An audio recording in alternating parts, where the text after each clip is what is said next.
Now we're going to talk about map. This is a data structure that represents a key value store. So basically a table where you put a key and then a value associated to that key, so you can look by key. For example, if you have to look for a person in a phone guide, you would use the phone number to look for the person. So the phone number would be the key, or you could use the person name and then it will give you the phone. That is the most usual way in which you would use a phone guide. So you look for the name of the person and then it gives you the phone number. So the name of the person will be the key, the phone number is the value. And a map works in this way as well.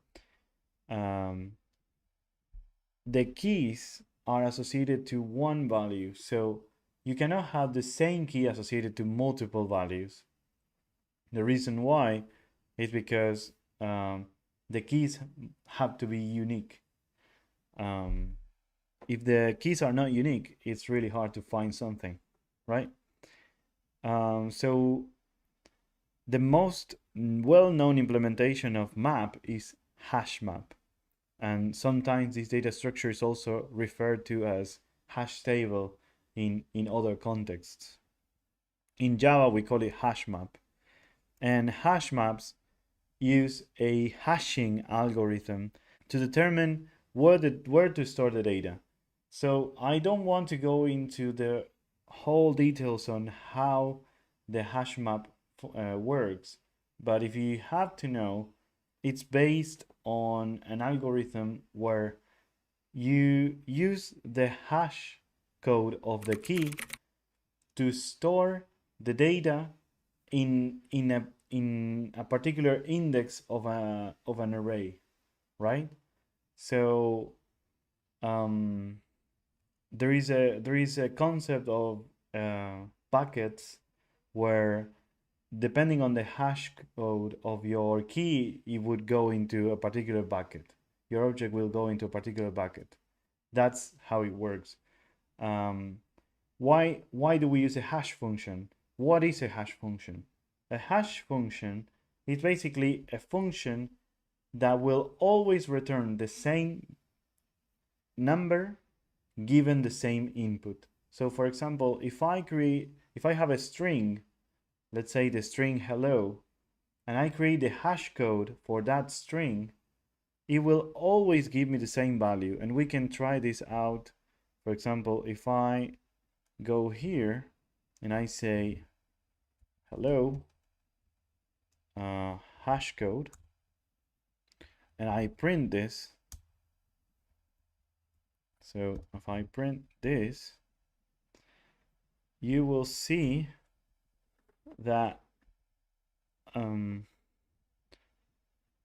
actually before we print it, let's just run it multiple times.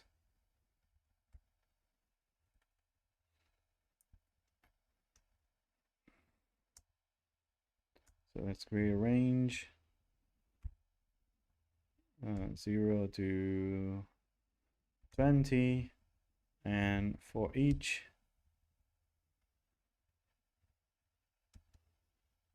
So we're going to print 20 times, and the 20 times is going to be the same hash code. Okay, you see? That is because the hash code is calculated based on the input, the input object. So the input object will always be if I use the string, for example, it will use these characters to calculate the hash, and that's how it's always the same. So that's the particular thing about the hash code functions. And HashMap uses this function to allocate the key into a particular bucket so that it's faster to look. The other way that you would look up into the table would be to basically having the key and comparing it with all the keys that you have. So you would go, Is this key? No. Is this key? No. Is this key? No. And that would take a lot of time. But using the hash code, we can automatically know which bucket is assigned to this key. And worst case scenario, if there are multiple keys that have the same hash code, then you would check for equals. But that is very rare because the hash code has another particular thing, which is it tends to be very different for a slight change in the output, in the input, because they are designed in a way that they would be extremely different. So that's why we use hash code, and this is really important because if you want to use an object that you created, like from a class that you created, you want to use it as a key, you have to be very careful to implement the methods hashcode and equals. If you don't implement these two methods, then you could get really ugly behavior because they are used for storing the data in the hash map. So be very careful when using hash maps and you want to use your own object as a key, you have to implement equals and hashcode. So let's create a map very quickly. To create a map, you just say new hash map,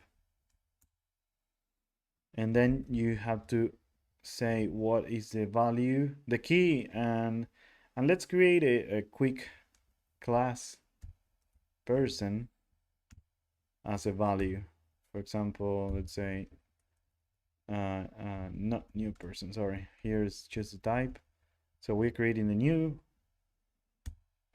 and here let's just call it map, and we're going to create a quick class here, record person, and it's going to have string first name, string last name, int year of birth, and string job. Okay, now how do we add things to the map? We just say map.put, and in here we're going to say, for example, Mati, and we're going to create a new person,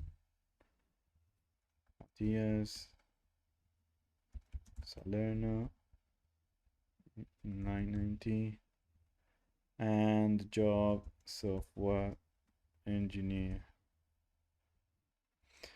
And let's add another person, Messi, Lionel Messi. He was born in 87, and he's football goat. And yeah, that should be fine. So now I can access, for example, the data using the get function. And the get function, I can say, for example, Mati, and I will get a person. So you see, this is a person. So this, I can say, for example, person is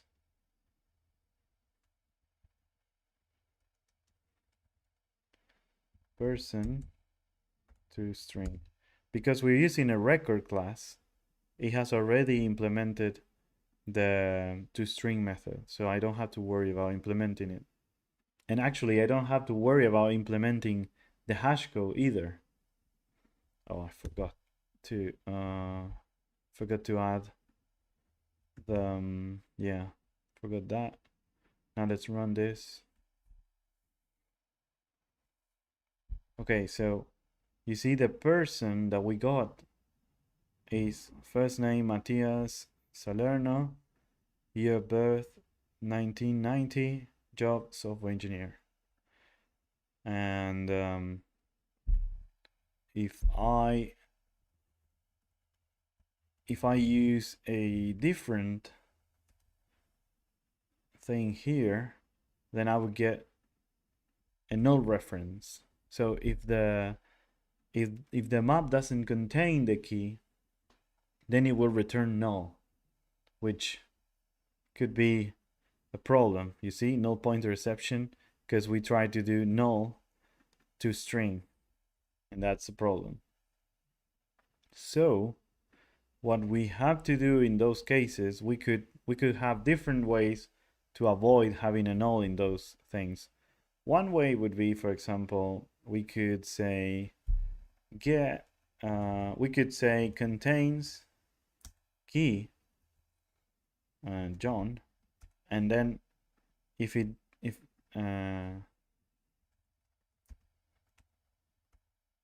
this contains John is a boolean, so I could ask if it contains John, then get John. But if it doesn't, I could also have another method which is it's a newer method, which is not, it wasn't like this in the older Java, but I could say get or default, for example. And this is a very cool thing. So I could say John, and if I don't have a John, I could say person John Lennon, and then 1940 musician, right? So this will return a person. Now if I run this, it has returned what I used as default. And this is really cool, because in the old days you would get null pointers all the time because of the map. Then there are other things that you could do as well. You could say map compute, for example. And this is really useful when you want to replace something with a new value. So in the old days, if you did put, for example, and you wanted to again add someone, Mati, and a new person, whatever, this would replace the old Mati. But there are times where we don't want to replace, but we want to do something else. For example, there are times where we have a map of string integer, for example, where the integer is just a count of things, right? So for example, let's say this is a score, right? And I want to add to the previous count. So if I want to add to the previous count, I would need to say something. In the old days, I would say get, and then I would say map put, let's say Mati.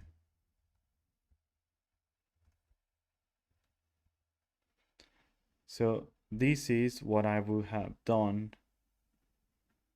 So and then if I say, for example, I do like this, and if I then say map get Mati now, and I store it, replace this one only, score Mati, and I put it here,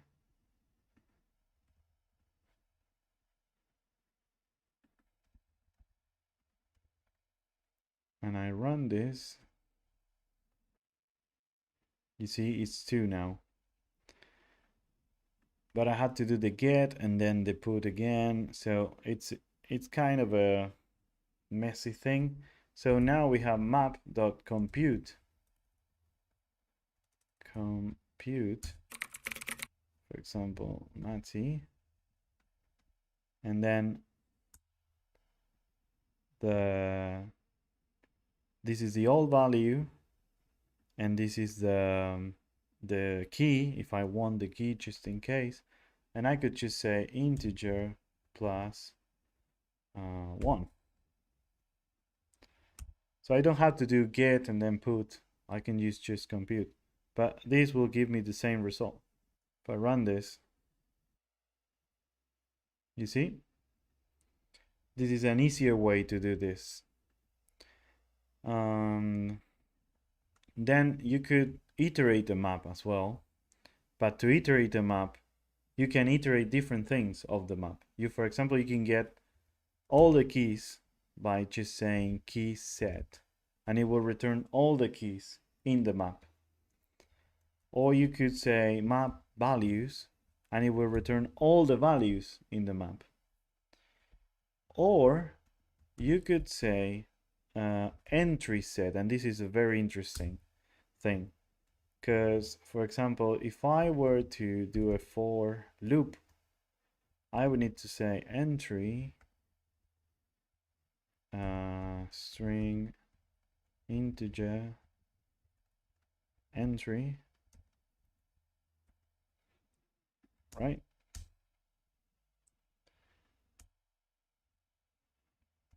And now I can iterate every entry on the map, and I can print it. For example, I could say,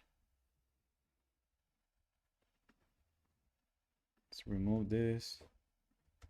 I could say score, and I could say entry key entry value, right? And if I run this, I would get the list of each list, which is with each list with each value. You see? Very, very useful stuff. So maps are extremely useful. You could have any sort of things associated to maps.